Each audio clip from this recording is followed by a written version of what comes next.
এই ঘটনা বোধহয় নজিরবিহীন যে যেদিনকে আপনি একটা দলে আপনারা যোগ দিয়েছেন তার ২ ঘন্টার মধ্যে আপনারা প্রার্থী হিসাবে আপনাদের নাম ঘোষণা হয়েছে। ভারতবর্ষের রাজনীতি আপনি করেছেন, এটা তো নিঃসন্দেহে একটা বড় বিষয় আপনাদের কাছে, একটা বড় উপহার। See it is very simple. আমি 10 জুনে রেজিগনেশন দিয়েছি, ঠিক আছে? আর আমি জয়েন করেছি 3 দিন আগে। সো আপনারা শুনেছেন যে এই 1 মাসের মধ্যে আমি কিছু দাবি রেখেছি বা কোনো প্রশ্ন তুলেছি বা কাউকে ফোন করে বলেছি যে আমাকে কি দিচ্ছেন কি না।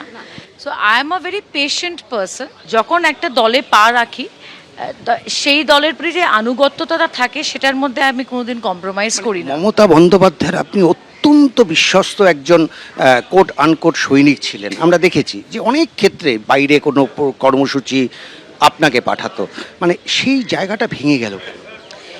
সেই জায়গাটা কেন ভেঙে গেল সেটার বিভিন্ন কারণ রয়েছে, কিছু রাজনৈতিক, কিছু ব্যক্তিগত। 4th মে পরে যে পরিস্থিতিটা তৈরি হয়েছে বেঙ্গলে বা আসামে, ফ্যাকশন অনেকই আছে তৃণমূল কংগ্রেসে, আপনারা দেখতে পাচ্ছেন। আমি কারোর নাম নিতে চাইনি।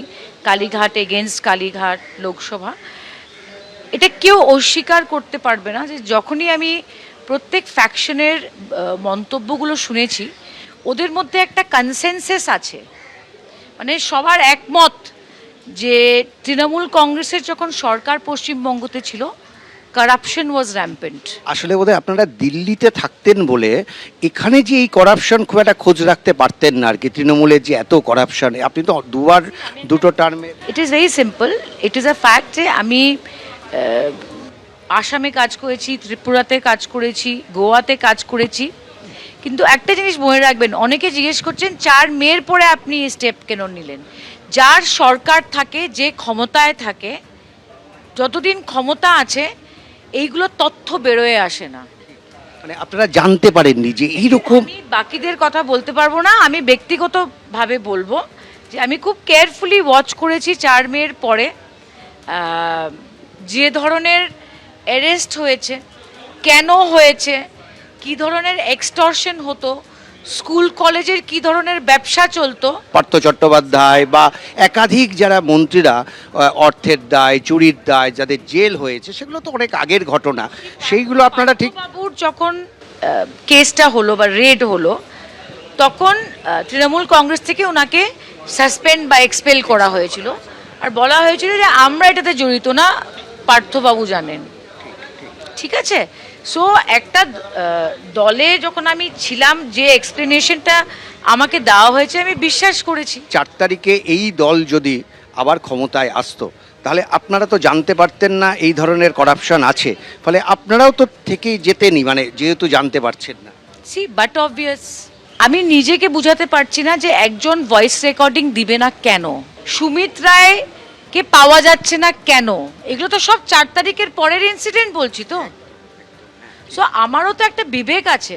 আসামের রাজনীতি এখনও আপনার বাবার নামে অনেকটা হয়, তারপরে আপনি তৃণমূল করেছেন, এখন বিজেপি। এই 3টে দলের মধ্যে আপনার সবচাইতে কাকে ভাল লাগে? See it is very simple, যে কংগ্রেস দলটা আমি করেছি এবং সন্তোষ মন্দে প্রয়াত নেতা করেছেন, সেই কংগ্রেস দল আর নেই। আমি মমতা বন্দ্যোপাধ্যায়কে দেখে তৃণমূলে এসেছি। I am on record saying that.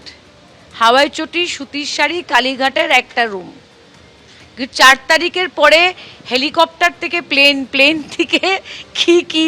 So the question is, কাকে আমি পছন্দ করি, এই প্রশ্নটা এখন প্রাসঙ্গিক নয়।